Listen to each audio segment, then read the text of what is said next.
ബാബുരാജേട്ടൻ ഏതോ സിനിമയിൽ പറഞ്ഞോണം ഓലി മടലൊക്കെ കഴിച്ച് വായുടെ രുചി അങ്ങ് പോയി. അപ്പോൾ ഓണം കഴിഞ്ഞ് പിറ്റേ ദിവസം കുറച്ച് താറാവ് നല്ല നാടൻ രീതിയിൽ അങ്ങോട്ട് റോസ്റ്റാക്കി വെക്കാമെന്ന് വിചാരിച്ചു. അപ്പോൾ അതിനായിട്ട് സുഹൃത്തുക്കളൊക്കെ ഉണ്ടായിരുന്നു. അപ്പോൾ ക്ലീനിങ്ങിൻ്റെ പണികളൊക്കെ അവർക്കങ്ങ് കൊടുത്തു.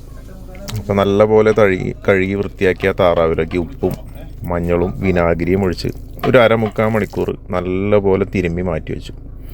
അപ്പോൾ നോക്കുമ്പോൾ അതേ അപ്പുറത്തെ പറമ്പിൽ നല്ല പഴുത്ത കിളി പകുതി നിന്ന ഒരു വാഴക്കൊല. അപ്പോൾ ആ പറമ്പിലാണെങ്കിൽ ആരും താമസിക്കുന്നില്ല. അപ്പോൾ നമുക്ക് 2 പഴം കഴിക്കാനുള്ള ആഗ്രഹമായി അപ്പുറത്തെ വാഴക്കൊല നമ്മുടെ സ്വത്താക്കി മാറ്റി ഇങ്ങോട്ട് ചായച്ചു. അപ്പോഴേക്കും താറാവ് അടുപ്പത്ത് കയറിയിരുന്ന പോലത്തെ നെയ്യൊക്കെ നല്ലപോലെ ഉരുകി വന്ന് തുടങ്ങി. ചെറിയുള്ളി, ഇഞ്ചി, പച്ചമുളക്, കറിവേപ്പില എല്ലാം വേറൊരു സൈഡിലൂടെ റെഡി ആയിക്കൊണ്ടിരിക്കുന്നു. പുറത്താണെങ്കിൽ നല്ല മഴക്കോള്, നല്ല കാറ്റും, കറിവേപ്പിലയുടെ മരത്തിൻ്റെ ഇലയാണ് ആ കിടന്ന് ആടുന്നത്.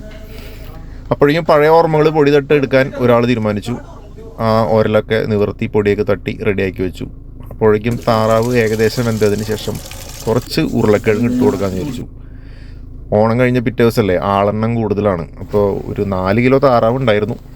അതും തികയില്ല എന്ന് തോന്നിയപ്പോൾ ഉരുളക്കിഴങ്ങ് ഇട്ട് കൊടുക്കാമെന്നുള്ള തീരുമാനത്തിലെത്തി.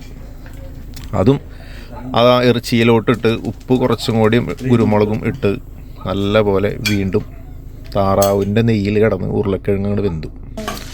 പിന്നെ നല്ല വെളിച്ചെണ്ണയിലേക്ക് ഇഞ്ചി അരിഞ്ഞതും വെളുത്തുള്ളി അരിഞ്ഞതും ഇട്ട് നല്ല പോലെ വഴറ്റിയതിന് ശേഷം സവോളയും കുറച്ച് കറിവേപ്പിലയും ഇട്ട് നല്ല പോലെ വഴറ്റി. അതിന് ശേഷം തക്കാളി ഇട്ട് പൊടികളായ മല്ലിപ്പൊടി, മുളക് പൊടി, കുരുമുളക് പൊടി, ഗരം മസാല ഇതെല്ലാം ഇട്ട് നല്ല പോലെ വഴറ്റിയെടുത്തു.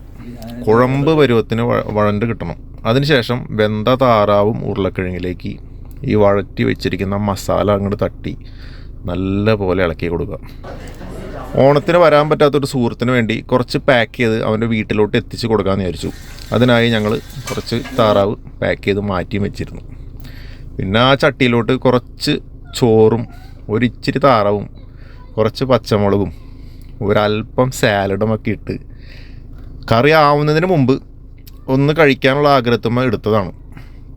അപ്പോൾ ആ പച്ചമുളകും എല്ലാം കൂടി അതിലിട്ട് നല്ല പോലെ തിരുമ്മി മിക്സാക്കിയിട്ട് ഞങ്ങൾ ഉണ്ടായിരുന്നതിൽ ഒരു 3-4 പേര് മാത്രം അതിലൊന്ന് കൈയിട്ട് വാരി. അന്യായ ടേസ്റ്റ് ഉണ്ട് നമ്മളിങ്ങനെ ഭക്ഷണം കഴിക്കുമ്പോൾ. ചിലവർക്കൊക്കെ ഇങ്ങനെ കഴിക്കുന്നത് ഭയങ്കര ഒരു ചെളുപ്പ് പോലെ തോന്നാം. പക്ഷെ നമ്മൾ കൂട്ടുകാരന്മാരുടെ കൂടെ സ്നേഹത്തോടെ കഴിക്കുന്നത് അതൊരു സന്തോഷം തന്നെയാണ്. അപ്പോഴേക്കും കിച്ചണിലുള്ളവർ അവിടെ നിന്ന് വേറെ പണികളും ചെയ്യുന്നുണ്ടായിരുന്നു. അപ്പോഴേക്കും എല്ലാം റെഡിയായി. നല്ല ചൂട് ചോറ് വാഴയിലോട്ട് വിതറി. പിന്നെ നമ്മളൊരു സുഹൃത്തുണ്ട്, പപ്പടമില്ലാതെ ജീവിക്കാൻ പറ്റാത്തൊരു സുഹൃത്ത്. എന്ത് ഫുഡ് ഉണ്ടാക്കിയാലും പപ്പടം വേണം. അപ്പോൾ പപ്പടവും താറാവ് റോസ്റ്റും എല്ലാം കൂടി വാഴയിലിട്ടൊരു പിടി അങ്ങോട്ട് പിടിച്ചു. അത്രയേ ഉള്ളൂ. അപ്പോൾ അടുത്ത വീഡിയോയിൽ കാണാം. അതുവരേക്കും bye from lust for food.